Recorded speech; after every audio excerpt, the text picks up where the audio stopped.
Some pretty big news. The Tesla Robotaxi app is now available to all. You can download it on the Apple App Store right now to start in the United States. This is a push by Tesla to try and open up access for the Robotaxi network. If you're not familiar with the service, Tesla has been rolling out the Robotaxi network in different cities here in the US. They started with Austin, then they went to the Bay Area in California, and they've been expanding Austin as well over the last few weeks and months. They just did, I believe, their 4th expansion. I haven't tested it yet because, as you can see, I am in wonderful, beautiful Pennsylvania. We're traveling to see some family in the last few days here, but that's the reason why I haven't been on camera, FYI. Thank you very much for your patience. But anyway, and after you download the Tesla app, you can join the wait list. I'm assuming this is what Tesla is doing to try and understand what kind of demand they're getting from each region. Now it becomes really easy for them to say, wow, we have a lot of people that want to use Robotaxi in Miami, Florida, or in Phoenix, Arizona, or whatever, Chicago, Illinois, right? They can use that data and they can start working with regulators in those areas to bring Robotaxi to fruition. And since they have their own app, they can very easily gather that data. And because they own their own production, they can very easily produce the cars to service that area. An additional piece of news as well, coming out from the Robotaxi network, starting on the 1st, there was a few rides in the Austin area where the Robotaxi went on highways. Tesla has started doing this in the Bay Area when they first had that region, and then they also expanded it to do it in Austin as well. But the big caveat is that they're actually putting a driver behind the steering wheel of the vehicle, that Robotaxi, when a ride has a highway that's included in the route. Now, of course, this is a really big thing for Robotaxi customers, at least in the areas that they're expanded to, because that actually shortens the drive time. You know, there has been many different rides that I've taken with the Robotaxi network in Austin where, you know, it's just drives right by 35. So 35 is that interstate that goes right up and down in Austin here. And you just kind of take the frontage road and you go down the side. That adds a solid 50% more time to the ride. Now with the safety rider behind the steering wheel of the pedal, so the safety driver, you know, they can convert from one to the other depending on the ride, they can do that. Now, all of this is really pointing to a pretty significant milestone for the company, which is that they are on the cusp of releasing the Robotaxi actual physical network to the United States population, not just these handful of cities, but the population. And they're doing so with their own app. There were so many different times I would hear people from the last few months and years that this would be very difficult for Tesla to do because this is what Uber does. And Uber has this incredible moat of having an app on a phone. And that app on a phone is the hardest thing to overcome because, God forbid, people download another app. I think we have confirmation now that Tesla is saying, well, you know, we know how difficult it is to make an app. It's probably the hardest thing in the world. So we're going to try to take that on. And we're going to use that app to bring attention to our vehicles because our vehicles, we make our vehicles. Companies like Uber don't make their vehicles. They have to hire drivers by increasing pricing on the rides so they can attract more drivers to the network. And then in the case of self-driving cars, they have to partner with third parties like Waymo to essentially employ them to operate on their network and split the profit with them because Uber doesn't make their own cars. From Tesla's perspective, they have this gigantic moat, which is they have their own app and they also make their own cars. We're seeing that, you know, the building blocks of what's going to happen here in the United States in the coming months and potentially quarters, where now the groundwork has been laid. Okay, the app is real. Everybody can now download it. If you're not in Austin or Bay Area, you're going to be able to join a wait list. They don't care if you're in a major city or in a metropolitan area, you're in an urban area, anybody can download the app. And so if you think about that for a second, why would you allow somebody to download the app if they're not going to be able to use it? Seems kind of silly, right? So what does this point to? This points to Tesla very much being serious about having this service everywhere, not just in cities, not just in metro areas or in suburban areas, everywhere in the United States, which syncs very directly with the efforts they've been trying to do with the federal regulators to come out with a federal framework for self-driving regulation so that it's not handled by each individual jurisdiction. So it's not just like Austin or Texas has this regulation and California has this regulation. They're going to work with the federal government to have self-driving available everywhere for the entirety of the United States. So that's obviously a gigantic deal. And then Tesla's uniquely positioned to be able to execute against that because the approach they've taken for the artificial intelligence is a generalized solution where they don't have to rely on a specific area in a specific city, and they're mapping data for that specific city to operate. They can literally operate anywhere. And you can ask any Tesla owner who has FSD, 13429, or so many numbers now, I get them mixed up, the latest version of the software on the latest Model 3s and Ys. You talk to any of those owners and they'll tell you, outside of very, very few exceptions, like maybe a handful out of 100 or 1,000, they'd be like, yeah, this thing literally drives me everywhere. I don't have to do anything. You can see that on my videos. You can see that on other creators' videos. Sawyer Merritt on X just posted a video of him. I believe he went on a 5-hour road trip and he didn't touch the steering wheel once. There was no interventions whatsoever. The car just drove him. You can see this with the Robotaxi in Austin. Again, there's just countless examples. If you're at the point now where you don't think this is going to happen, I think that kind of person needs to do they need a come to Jesus moment, to be completely honest. They need to just open their eyes and see what is happening. Anyway, let's go back to the app thing. So the entire country now has access to the app. It's going to be available anywhere in the United States over time. We'll talk about what the timeline looks like and how fast this can actually happen. Let's say it does happen quickly. Let's say it happens in the next 3 months to a year, where these major metro areas now start to pop up for Robotaxi. They're going to start small, and they're going to go the route of what they did in Austin and Bay Area, where there's like squirrel running around this tree right now. It's kind of, I don't know if you can hear it. I'm like a dog. I just got distracted by a squirrel, and I lost my train of thought.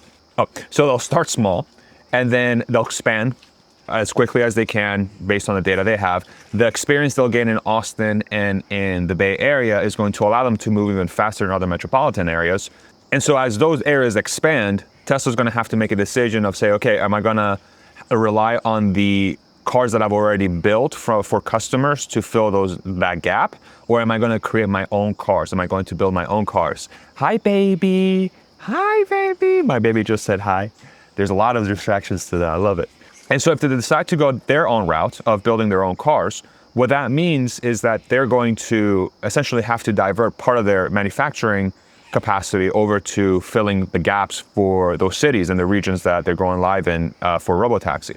Luckily for Tesla, they are in a position where they have a capacity of about 2 million units per year, probably even higher. They're probably closer to 2.3 millions per year cars built, where they can just crank these suckers out like it's nothing, right? And so if you think about, okay, how many Uber drivers are there in the United States right now?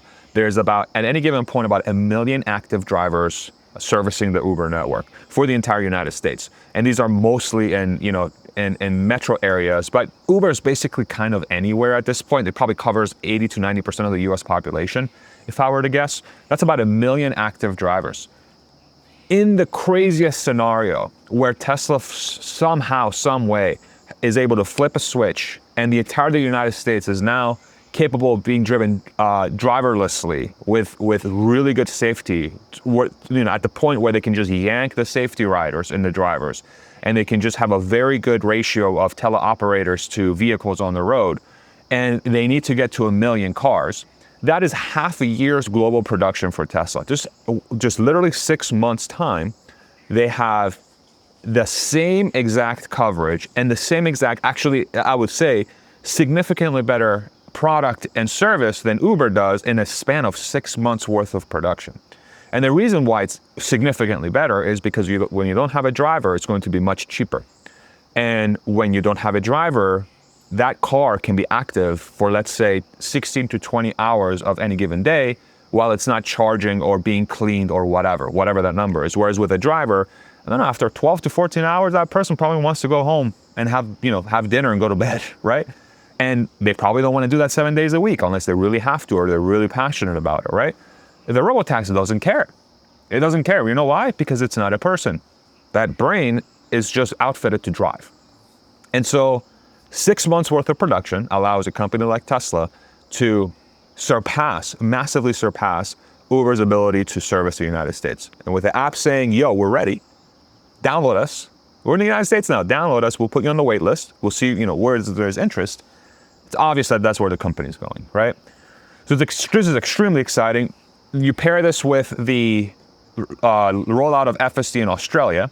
Tesla is now offering FSD supervised in Australia with right-hand drive. Not only are they on the opposite side of the road, but they're also like upside down in Australia. If you're watching this in Australia, this is probably upside down for you guys, okay? Sorry about that, that's what YouTube does. But that's a huge step, because what does that say? That says that Tesla has enough data in its learning algorithm for the vehicles to not only know how to drive in left-hand markets, with like the United States and Mexico, Canada, and other places, but also in right-hand markets, where sort of like the laws are kind of flipped. The car can do that no problem. No problem, and it's all on the same stack. It's all on the same full self-driving stack. So what does that mean? Places like Europe now become obvious that FSD is going to be able to do no problem.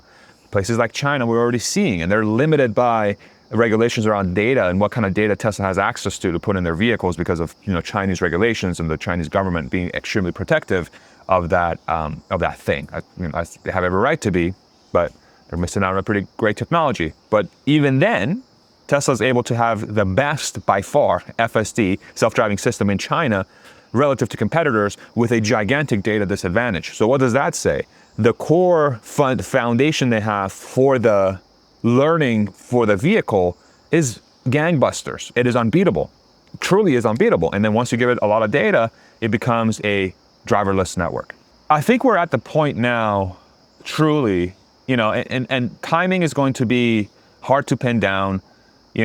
I can sit here and say, oh, they're going to go, I made predictions 1 trillion times and they've all been wrong from a timing perspective, as you can go back and see.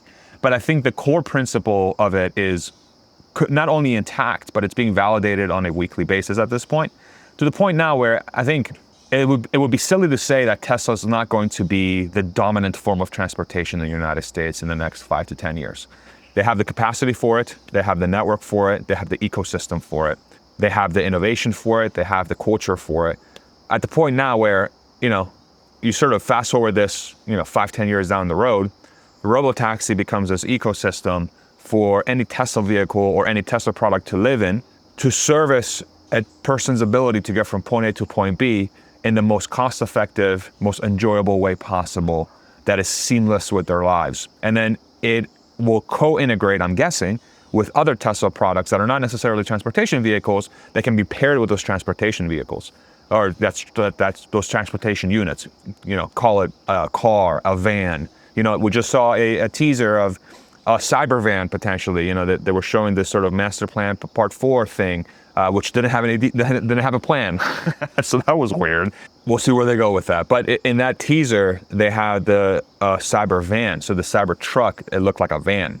They had some toys in the background. So that makes perfect sense, because unfortunately the Cybertruck's not selling as well as it should. I own a Cybertruck. It's easily the best car in the world, honestly, from my perspective. It's unbelievable. Anybody who has access to a Cybertruck should drive one, just so they can see what I'm talking about. Just literally find somebody or go somewhere and just try it. Even if you hate it, just get in there and drive it around and see how it feels. If you don't like how it drives, totally get it, but you'll see how special it is. Anyway, but that van now becomes a people hauler, right? It probably can seat 8, no problem.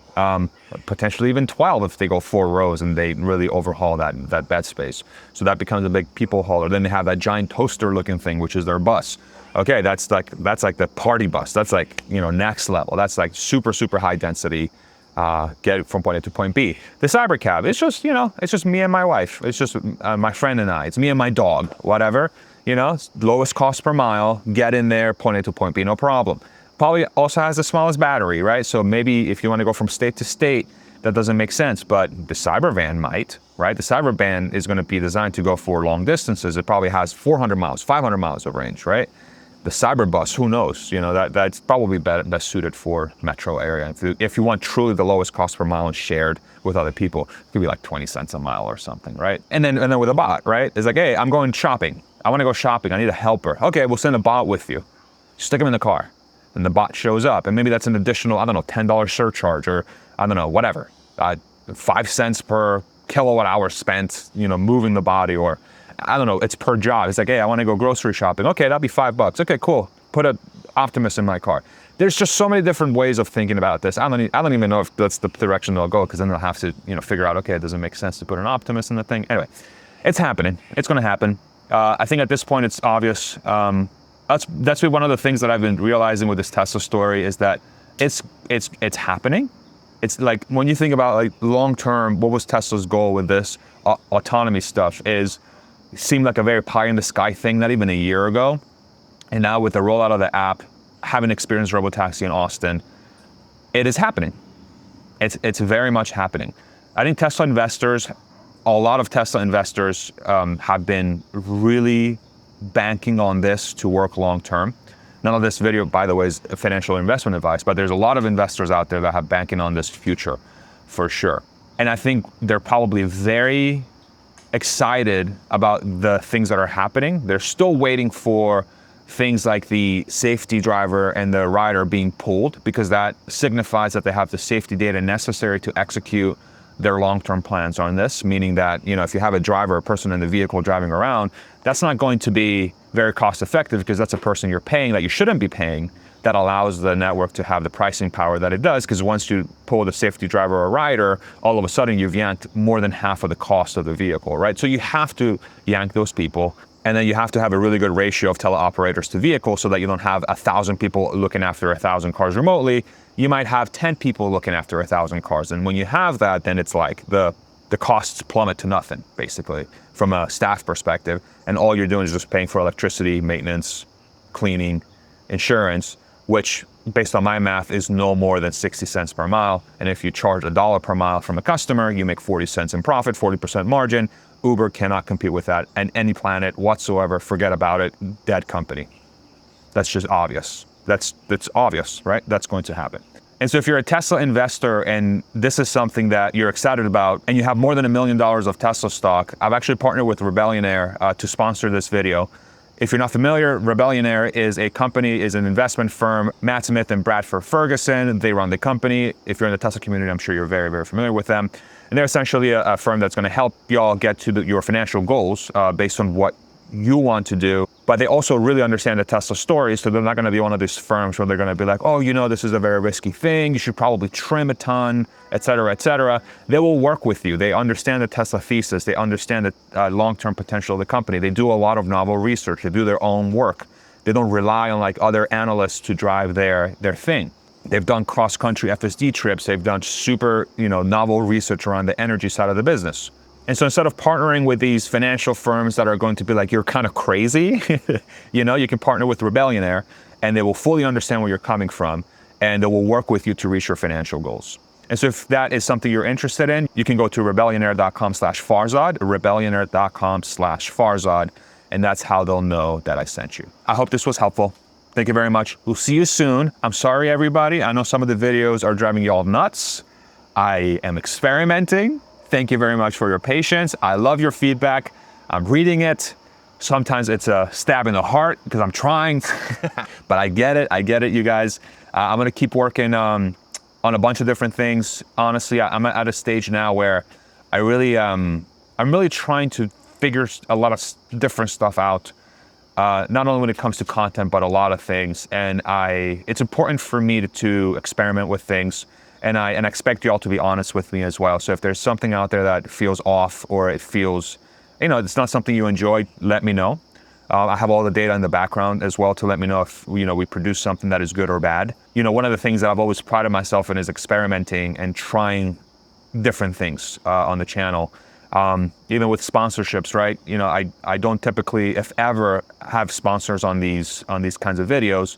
But I'm at the point now where I've found some incredible people that I've worked with, or I've partnered with, or just simply been around with, and they have very interesting concepts and companies that they're extremely passionate about, that I think are very beneficial to people. And so I'm at the point now where the channel has reached a size where I think it will be helpful for people to be aware of those opportunities. It will also obviously benefit that company. It will benefit me as well by bringing them forward. So it's now trying to figure out, okay, how do we scale this? How do we scale Farzad? I've been working on that for the last 6 months, maybe even a little bit longer. It's reminding me that scaling sucks. And I've been part of 2 different companies where they've scaled massively. So before Tesla, I was at Phillips, and for 7 years. I actually just saw the owners of the company actually last night. It was super nice catching up with them, so nice. And just had a wonderful chat, and we talked through scaling. They reminded me how difficult it was. I was at Tesla from 17 to 21, so they went from 50,000 cars a year to 500,000 cars a year produced. That was crazy. That was insane. And now I'm trying to do the same thing with my thing, you know, and I don't know what I'm doing, and I'm trying and I'm experimenting, and I'm going to continue doing that. And so just a heads up, just a heads up. Keep giving me feedback, keep being honest. I'll try my best not to take it personal, and I'll try my best to take it as constructive feedback. And I will continue experimenting until I reach a point where I'm really, really comfortable and proud that I've done absolutely everything possible to get this thing to where it could be, right? And that vision is still being formed. And I think this can probably be one of the biggest tech channels on the planet in a lot of different ways, especially with the advent of artificial intelligence. It just opens up so many different opportunities. And yeah, so that's what I'm working through now. These talking heads will continue probably forever. You know, I really enjoy doing these. I think I'm probably going to save them for specific situations. Hi, what happened? Oh, okay, good. They'll continue forever. They'll probably morph over time to not just be Tesla specific. I'll probably do other topics as well. And sort of kind of what I'm passionate about, what gets my blood boiling. You know, a lot of these talking heads are like, oh, what's pissing me off today? Or, oh, what's the thing that's like really exciting to talk about, you know? And at the same time, I'm going to experiment with other formats too, you know, like the scripting. I'm seeing like a lot of you guys are saying, hey, the scripting is very stiff. I'm definitely using artificial intelligence to help me write the script for sure. I'm going in and nipping and tucking and changing a lot of stuff in there. But I realize that it's stiff, and I think that's probably because my natural style is so loose that when y'all hear my voice or see my face in a much more structured thing, it's probably jarring. And I completely appreciate that. So I'm working through that. I'm trying to figure out how to make that better. Now, I do think that format is better served for a new audience too. So like if I'm trying to reach more people and I'm trying to get to a point where I want the people that are not familiar with this concept to have all the underlying information to get familiar with this concept, you know, that's just the advent of automation and self-driving and all these companies that are driving that. It's very hard to do this in this format in a lot of different ways when I'm in this sort of nitty-gritty like detail stuff. These not longer, but these like more highly produced pieces that are way more structured and way more like, let's say, typical YouTube. I've seen it work very well in the past on many different videos. It takes a while to get going, but once YouTube finds the right audience for it, it's a huge, lever to bring new people in. And so like, for example, these talking heads, they used to get about 30,000 views. Now they're getting about anywhere between 80 to 100,000. If it's a good video, it might still get 30,000, but I've seen it get to much, much higher numbers. The signal there is like, hey, there's new people coming to you and they're watching this video, right? And we sort of see the stats in the background. So, but I think ultimately the biggest lesson for me, it's like, I just have to continue being as authentic as I can be, as transparent as I can be, as vulnerable as I can be. This is my attempt here, right? I've always prided myself in that. Becoming a parent makes it harder to do that because I don't have as much time or energy, because it requires a lot of energy to sit down in front of a camera and just be yourself, And so I pride myself in being able to do that for as long as I have, and I'll continue to do that. So anyway, I just wanted to let you know. I wanted to get you caught up on a lot of things. Different background, obviously. You can see I'm on vacation. I feel very, loose and good. And yeah, so I just wanted to get you all caught up on this stuff. So anyway, thank you for watching. See ya. Bye.